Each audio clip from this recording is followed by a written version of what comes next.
Pete Dougherty here from Ray J in Tampa, where the Packers have knocked off Tom Brady and the Bucs 14-12. Pete, gritty win, close win, dominant win, ugly win. There's so many adverbs we can use to describe this game. How would you sum it up? Ray J, is that what the locals call Raymond James? Oh, Yeah, you're yeah. Just slipped off. you're talking right past most of us, just so you know. Raymond James Stadium, affectionately known by locals as Ray J. I bet they figured it out. Yeah, it was a strange game.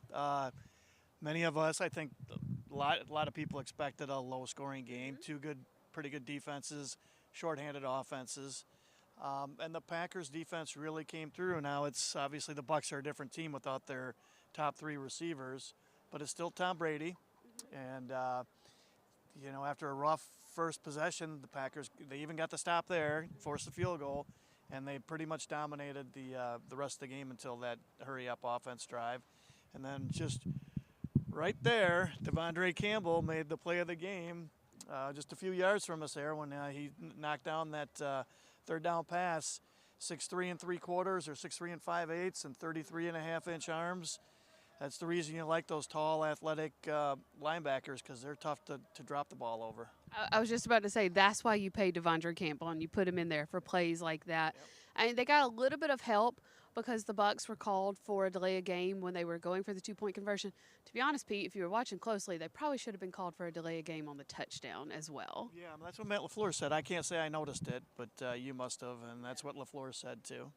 There was a good at least half a second between when the clock ticked down and when the ball came out of the center's hands. Yeah, so, and it's, a lot of that, you see that a lot in this league, because the mechanics of the call, I've heard this explained a bunch of times, is the ref who's responsible for the play clock is watching the play clock, and then when it hits 0, then he looks to see if the ball is snapped. Yeah. So you lose anywhere from a half second to a second there, and so there's a lot of times where you'll see that, and the Packers have benefited. That happens with Rodgers quite a bit.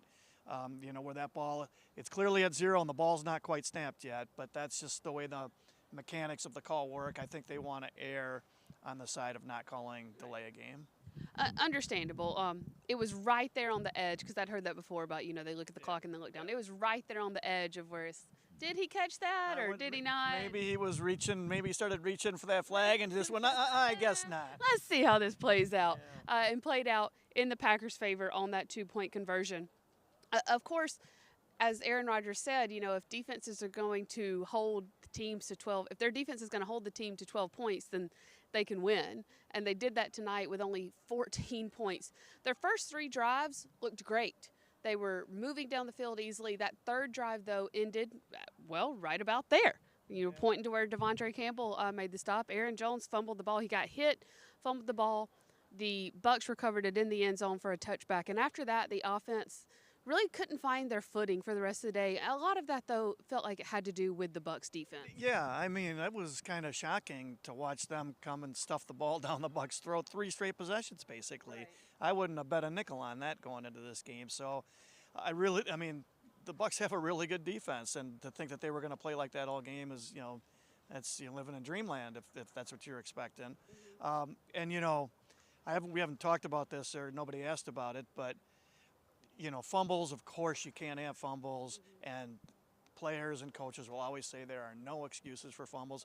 But if ever you would cut a guy some slack for a fumble, it was on that play, because he's a running back catching a short slant, and he got drilled in the front by Levante David, who's a really good fast linebacker, and from behind by Vita Vea, who's, 350 and super athletic. I mean, that's one where it's like, okay, well, that's pretty tough. And Aaron Jones is listed at 208 and probably weighs 198. Yeah. Of course, you don't excuse those turnovers if you're the team. But if there's ever going to be a turnover where you're like, well, okay, well, that was it right there.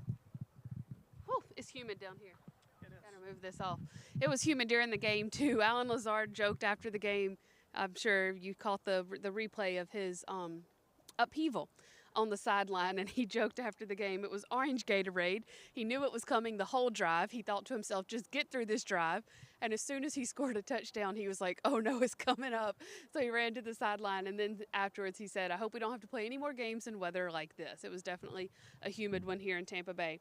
We do have some questions coming in. If you have any questions, feel free to drop them in the comments. We'll get to them here. A good question from Zach. Let's just go ahead and address this. Any update on Alexander? Jair Alexander, of course, went down with a groin injury during the first drive of the game, did not return. Keyshawn Nixon was thrown into the slot. They moved Rasul Douglas to the outside. Pete, if I had told you at the beginning of this game Jair Alexander is going to go down, granted the Bucs offense was limited today, but that Jair Alexander would go down, Keyshawn Nixon would come in, and the defense would still look pretty dang good. It'd be hard to believe. That being said, an update on Jair. I know our Ryan Wood talked to him in the locker room. He said he pulled the groin on the first play. He tried to play through it, realized he couldn't, but he felt like he would be okay and bounce back. That being said, is this going to be the type of performance you can expect from this defense if Jair can't come back, or was this a product of the Bucs being without, their top 12 wide receivers? Yeah, a little more the latter, but I mean Nixon played well, and you still have your pass rush to bother the quarterback to make things tougher for him. You still have good corners in Rasul Douglas and Eric Stokes. So they're not the same without Alexander out there, but they played all last season, or almost all last season, without him. And, let's face it, they don't exactly have Murderer's Row coming up over the next 4 weeks. I mean, they've got this week New England, who it sounds like Mac Jones isn't going to play because of a high ankle sprain.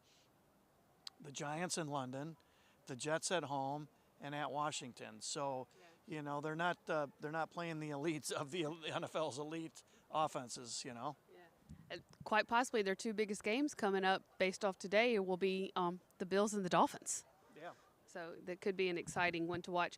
Of course, one of the biggest difference makers today was the return of David Bakhtiari. The Packers immediately ran behind him on the first drive and saw good progress there on the ground running behind Bakhtiari. But given the heat and the fact that this was really his first game back since tearing his ACL at the end of 2020, I don't really count those 27 snaps in Detroit. Yeah.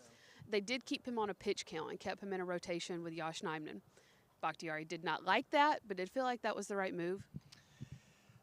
I thought if they didn't play him this week after he practiced 2 days in a row, the most likely reason would be they just thought that he's still not in game shape yet, so that they didn't want to, because it was hot, they didn't want to play him in 88-degree heat with a lot of humidity.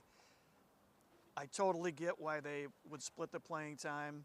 Teams generally don't like to do that with offensive linemen, but it was probably you're begging for an injury from the guy, a fatigue injury, if you play him the whole game. So I get why they did it, and it worked out. So I guess it was the right decision.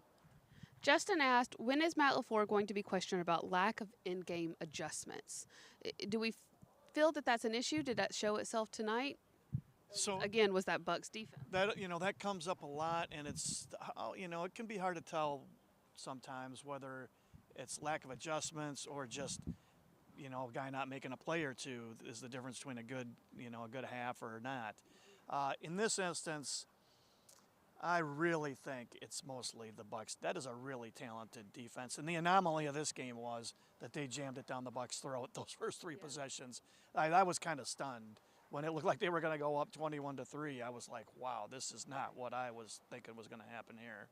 And some of that had a lot to do with how they kind of spread the ball around. I mean, rookie Romeo Doubs had a huge night, 8 receptions for 73 yards, a touchdown. Pete, this is a good stat for you from ESPN Stats and Info. Did you see this stat? I think I did. Okay. Romeo Doubs is the first Packer, not rookie, first Packer that's not named Davante Adams to have 8 receptions since Randall Cobb in Week 1 of 2018. Davante Adams, of course, would regularly get into double digits, but that meant no one else was. And Romeo Doubs pulling in 8 tonight. Matt LaFleur seemed to indicate on Friday that it could be a big day for Doubs, given the fact that Christian Watson was out. Allen Lazard is still favoring that ankle that was stepped on. But Romeo said after the game, he really didn't know if it would be him. It just happened to work in his favor. But it worked in his favor because of how he got loose. Yeah, that somebody brought up that stat, read that stat to Rodgers in his press conference, and that drew a from Rodgers. Yeah.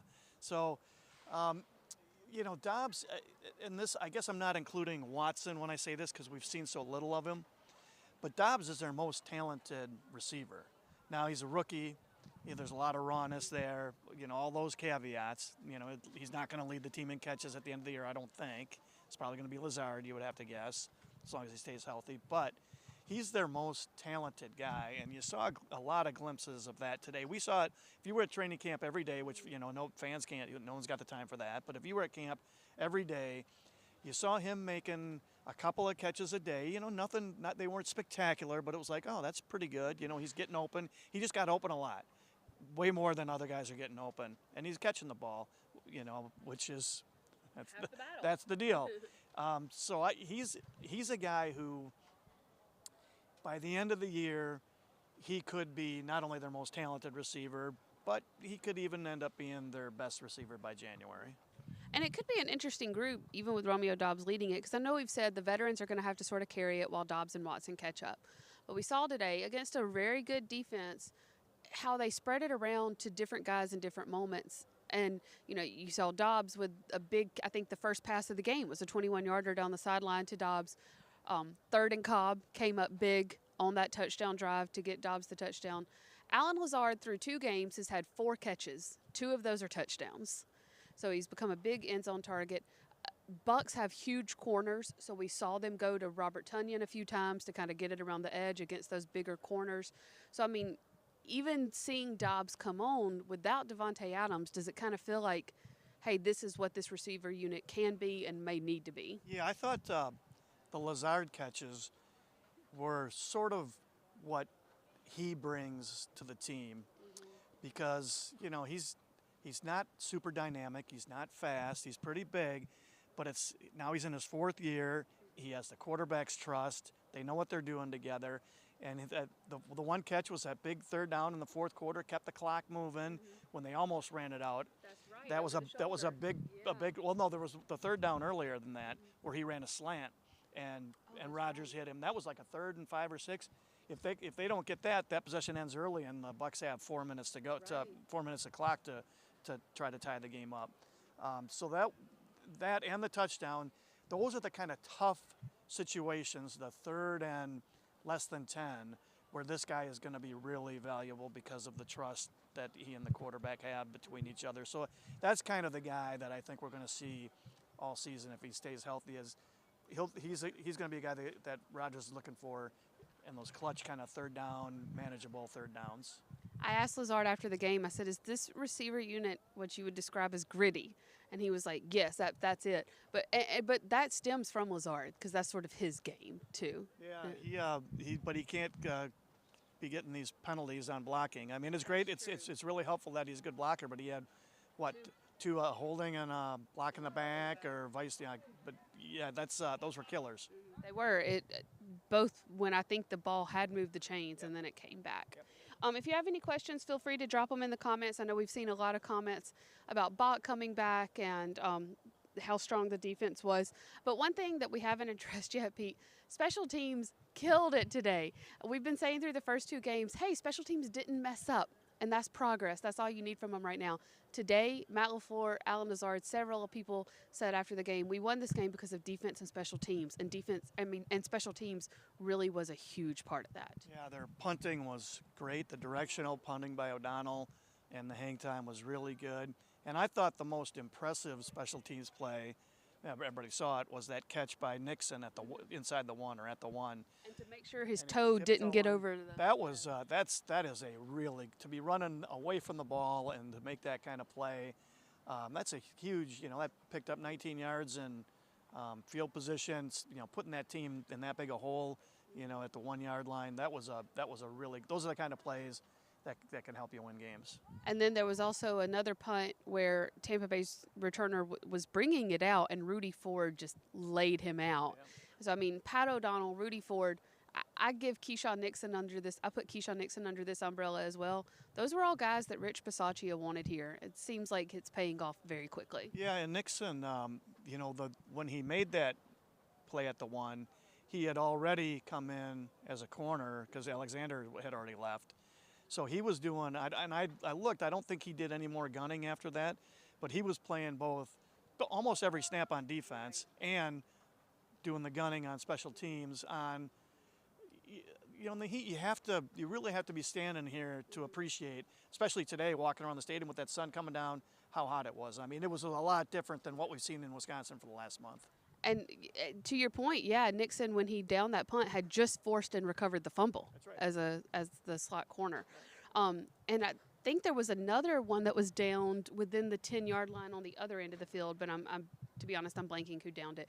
I do know that Pat O'Donnell averaged, I think, 48.3 per punt, and he had 5 downed inside the 20. Yeah, and a good net, 44 and a half, which is a great net. So that means your coverage team is on point. yeah, and you're not out kicking the coverage, and you're getting good hang time and all that stuff. So this was, and I think this is what Tom Silverstein's column, if you're looking for a little more in depth on this, was the meshing of the defense and the special teams working hand in hand to basically win this game for them.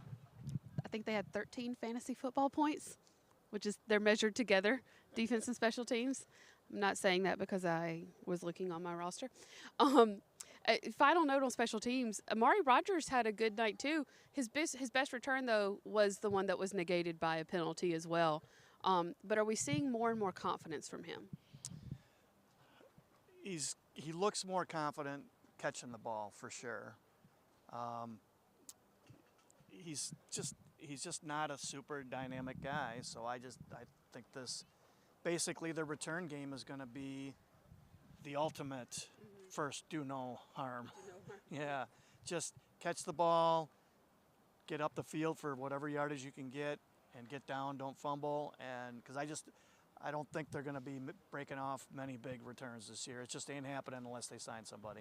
I see the little elves peeking around the corner looking for you. Is that my ride home? It is your ride home. Well, that's perfect timing because we're getting ready to wrap up here anyways. As Pete said, make sure to check out Tom Silverstein's column on the special teams. Pete, your column is on? That this is finally, we got a glimpse of the defense that you and I and the rest of the reporters saw in training camp. And then you can catch Ryan's story on the defensive stand, my story on Romeo Doubs and the receivers, and then full coverage as we wrap up this game over the next couple of days. Thanks so much, Pete. Thanks, everybody, for joining us. We'll see you next time.